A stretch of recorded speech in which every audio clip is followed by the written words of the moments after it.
So when we're going through difficult times, we need to remember the good things that God has done for us so that we don't end up complaining and whining rather than thanking God. The children of Israel did that. They were in the middle of the wilderness, and God had delivered them from Egyptian bondage.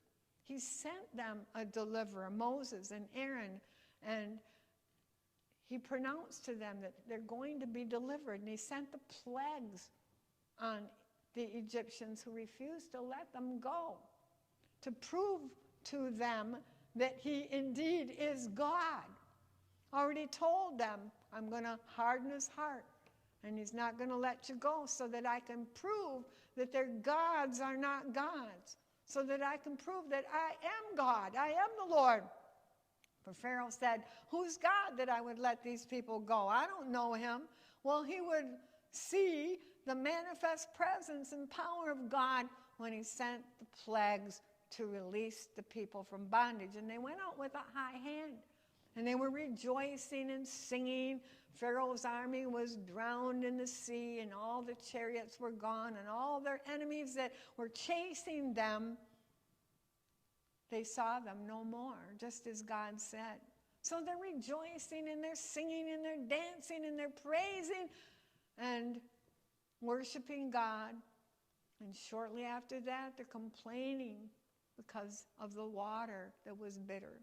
They're complaining because did he send us out here to starve us to death?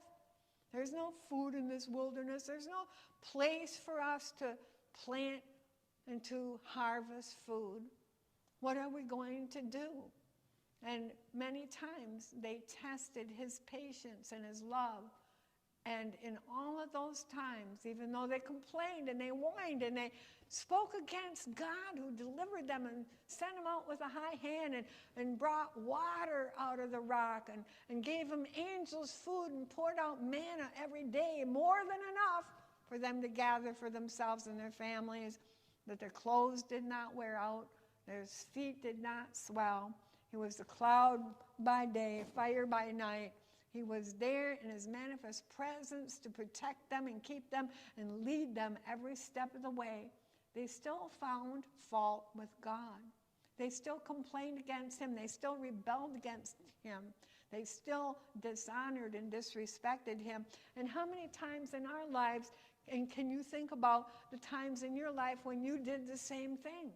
Now we can look at the record of the children of Israel, how that God blessed them and he did miracles for them. And then when they came to another trial and test, when they were going through a hard time in a hard place, and they didn't know what the answer would be, and they needed a miracle or provision, and then they blamed it on God's people of Moses and Aaron. They blamed it on them, and they blamed it on God, and they rebelled against God's deliverer and his voice and his leadership, because they didn't get what they wanted when God tested them to see if they would obey him, to see if they would believe him, to see if they would do what he told them to do as their God.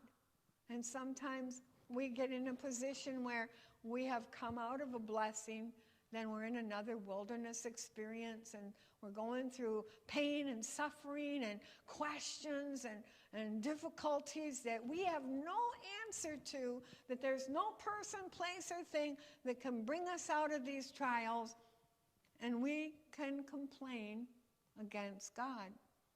Hopefully we don't, but you know, if you think about it, there might have been times when you might not have verbalized a lot of complaints, but you might have said, where are you, God? Where are you? You know, where are you in the middle of my storm or in the middle of my mess? Are you sleeping? Are you acknowledging that I am going through this difficult time that no one can help me with, and I don't know what to do?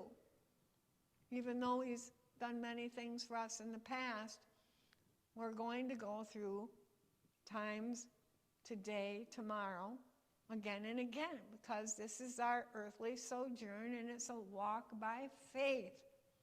And our faith needs to remain. He doesn't want you to have wavering faith and up and down, because our faith is very high when we're on the mountaintop of blessing. And it can go very low when we're going through the valley of the shadow of death. We can blame everything on our God, that he forgot us, or he failed us, or he didn't show up, or he didn't give us the answer to our prayer, or he didn't make that decree that we declared come to pass, because it wasn't his word, it was ours. And our words may have fallen to the ground, but we are still walking. We are still held up by him. We are still provided for. We're still protected. We are the very blessed because we're saved, because our name's written in the book of life, because he's given us eternal life, giving you eternal destiny, giving you eternal position in him. And he does not forget you, no matter how many times you have forgot that he's your God, forgot his goodness and mercy, forgot his blessings, forgot his provision, forgot the things that he has done for you.